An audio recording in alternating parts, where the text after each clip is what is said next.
In the realm of MMA, few performances leave as profound an impression as what Merab Dvalishvili displayed against Umar Nurmagomedov.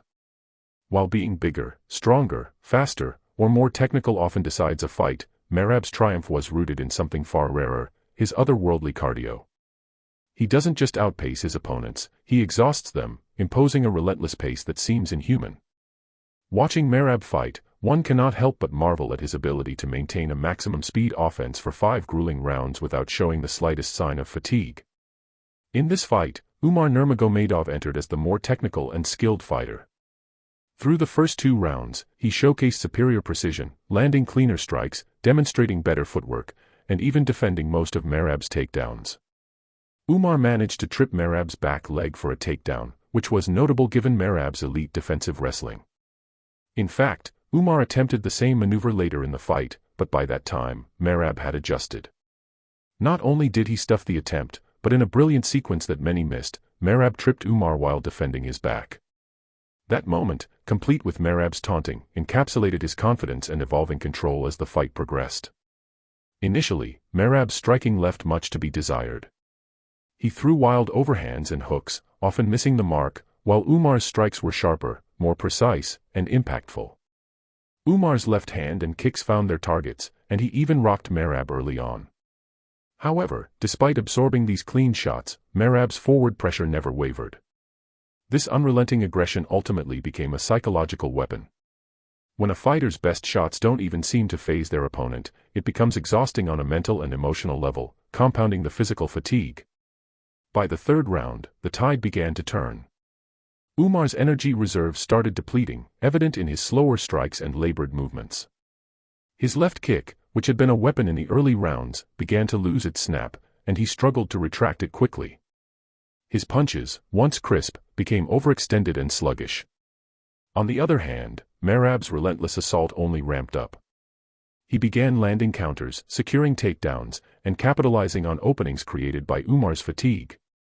What stood out most was Merab's ability to weaponize his cardio, using it to systematically dismantle an opponent widely regarded as one of the most well-rounded in the sport. Even in the 5th round, Merab showed no signs of slowing down. He landed a significant overhand right that rocked Umar, a rare sight, as Merab isn't known for his knockout power. Umar stumbled, his balance compromised, further highlighting the cumulative toll of Merab's non-stop pace. Meanwhile, Merab continued to push forward, landing strikes, initiating scrambles, and keeping Umar on the defensive. A pivotal aspect of this fight was the contrast in their approaches. Umar entered with a calculated game plan, relying on technical superiority. In the early rounds, this worked perfectly, as he controlled the exchanges and dictated the fight's rhythm. However, Merab's strategy was not reliant on precision but rather on overwhelming his opponent with sheer volume and pressure. By the later rounds, Merab's relentless pace had not only exhausted Umar physically but had also disrupted his technical execution. Even the most skilled fighter's technique begins to break down when they're running on empty, and Merab's cardio ensured that he would outlast his opponent in that regard. It's important to note that Umar is no slouch when it comes to conditioning. He's displayed excellent cardio in past fights, including a grueling 5-round battle with Corey Sandhagen. Umar has trained alongside legends like Khabib Nurmagomedov, whose team is renowned for their endurance and work ethic. Yet, against Merab, Umar found himself gassed out by the 3rd round. That's a testament to how unique Merab's conditioning truly is. He's not just in good shape, he's operating at a level of endurance that seems superhuman. Merab's victory also underscores how cardio can serve as the ultimate equalizer. While Umar was the more technical fighter, Merab's ability to maintain his pace made him increasingly effective as the fight wore on. By the championship rounds, Merab appeared to be the more technical fighter, not because his skills had improved, but because Umar's exhaustion had diminished his effectiveness. This pattern has played out in several of Merab's fights.